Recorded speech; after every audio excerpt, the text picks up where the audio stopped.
This is day 2 of painting the shed. It's in the 80s today. I've got one shot at this, so I may not get much video. I'll try to turn it on as I get some of this done.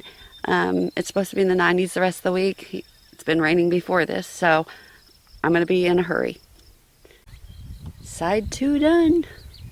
Side 3's done. One more side and then I'll work on the trim tomorrow.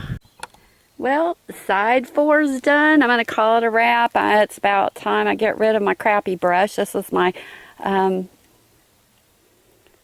priming brush. I knew it was going to be rough on this wood, and it's time to retire it.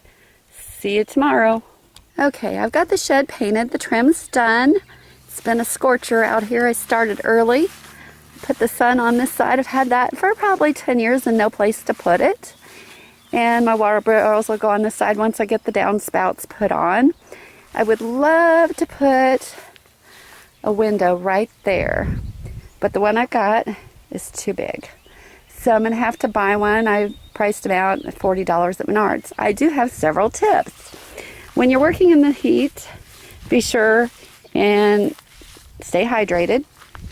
You see that towel there? I had it wet in the freezer, and when I go in and take a break and get cooled off, I would put it in the freezer and wrap it around my neck where the blood supply is greatest, and it will keep you cool. Wear sunscreen, bug spray, stay hydrated. And also, last tip is do not put your can of paint where you're going to knock it over when you're moving your ladder. I'm notorious for this.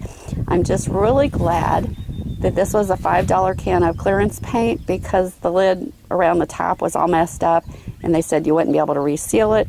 So I washed out one of my other cans, put a plastic bag in there because I'm sure I didn't get all the yellow out, and I'm going to pour it over into that to seal it up. And hopefully I'll get the roof done here pretty soon. I've not heard any tips from the metal salvage place yet on roofing. I'm going to check with one of them one more time. I checked with one place twice, and I may have to break down and spend the money to put a new roof because the shingles are shot on this thing. So enjoy my journey and join me next week.